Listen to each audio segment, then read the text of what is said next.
Hello friends. Management के aspect को आगे बढ़ाते हुए आज हम बात करेंगे प्रिंसिपल्स ऑफ मैनेजमेंट की कि उसके लिए क्या जनरल प्रिंसिपल्स होने चाहिए। स्पेसिफिक मैनेजमेंट, स्मूथ मैनेजमेंट के लिए देन हम लेते हैं। सबसे पहले होता है division of work.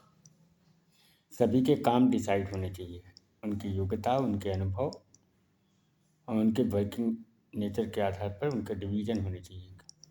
Authority and responsibility fix होनी चाहिए, किसको क्या अथॉरिटी है और किसकी क्या रिस्पॉन्सिबिलिटी है, ये मस्ट है।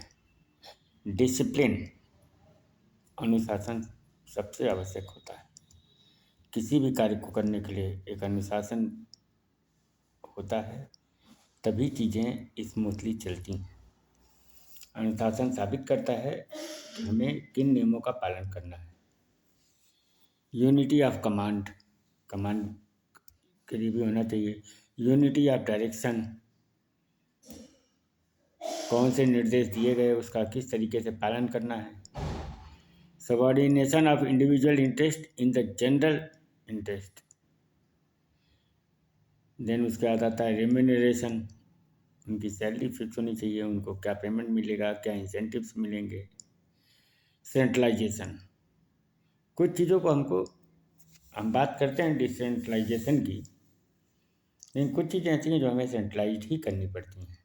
टॉप मैनेजमेंट लेवल पे चीज़ों को सेंट्रलाइज करना होता है और वो अब ज़रूरी है। Scalar chain of authority, order, क्या ऑर्डर्स पास होने, इक्विटी होनी चाहिए, काइंडनेस होना, इक्विटी में आपका काइंडनेस एंड जस्टिस होना चाहिए जब आप सबॉर्डिनेट्स के साथ डीलिंग कर रहे हैं, और सभी के लिए बराबर होना चाहिए। स्टेबिलिटी ऑफ टेन्योर, किसी को ये अंदाज़ा हुआ कि आज है कल नहीं रहेगा, तो उसका इन्वॉल्वमेंट उतना नहीं रह पाएगा, उसकी वर्किंग में उसका इन्वॉल्वमेंट नहीं रह पाएगा। उसका एक टेन्योर फिक्स होना चाहिए कि आप ये चीज़ करोगे, ठीक है। आप किसी को रखते हो 3 महीने 6 महीने के लिए, वो इंश्योर्ड होना चाहिए कि हाँ ठीक है, आपको हम 3 महीने के लिए रखेंगे, आगे अगर आपकी आवश्यकता होगी तब हम आपको रखेंगे। इनिशिएटिव होना चाहिए, स्पिरिट रिकॉर्ड्स होना चाहिए, और भी इसके साथ आते हैं यूनिटी ऑफ ऑब्जेक्टिव्स होना चाहिए कि उसका ऑब्जेक्टिव क्या है। बैलेंस होना चाहिए हर चीज़ में, एक बैलेंस सिस्टम में बैलेंस मैकेनिज्म डेवलप करना पड़ेगा उसके लिए हमको। फैसिलिटेशन ऑफ कोऑर्डिनेशन होना चाहिए, एक्सेप्शन भी होना चाहिए। सभी को एक ही डंडे से नहीं हाँका जा सकता। हम इंसान से काम ले रहे हैं, हम इंसान हैं, हमें इंसानों की तरह बिहेव करना है। ये नहीं है कि हमने एक डंडा चलाया और सब जानवर की तरह एक लीक में चल रहे हैं। वहाँ पर एक्सेप्शन का ऑप्शन रखना पड़ेगा। गुड मैनेजमेंट का पार्ट होता है, किसी को कोई प्रॉब्लम है वहाँ पर टॉप मैनेजमेंट को उसके सपोर्ट में खड़ा होना पड़ेगा। सपोर्टिव रिलेशनशिप्स होनी चाहिए, जूनियर्स के साथ, सीनियर्स के साथ। पार्टिसिपेशन होना चाहिए, सबॉर्डिनेट्स को इनकरेज किया जाए कि उनका उनको भी शो हो, उनको भी लगे कि हाँ उनका पार्टिसिपेशन है। और टॉप मैनेजमेंट को भी चाहिए कि वो उनका पार्टिसिपेशन इंश्योर कराए इसमें। स्पैन ऑफ सुपरविजन जो है, सुपरविजन सिस्टम होना चाहिए। एफिशिएंसी होनी चाहिए वर्क में। कंटिन्यूटी होनी चाहिए, कंटिन्यूटी बहुत ज़रूरी है।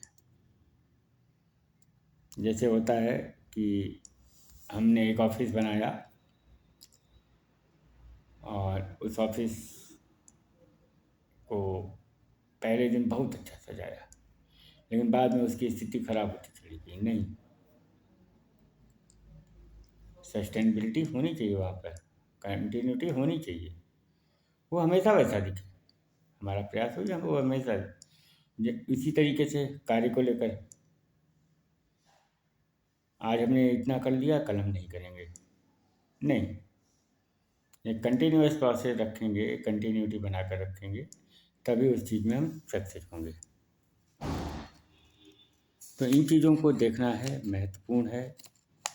और मैं आपसे हमेशा कहता हूँ कि मैं आपको मैनेजमेंट की चीज़ों के बारे में बताता रहूँगा, डिस्कस करता रहूँगा।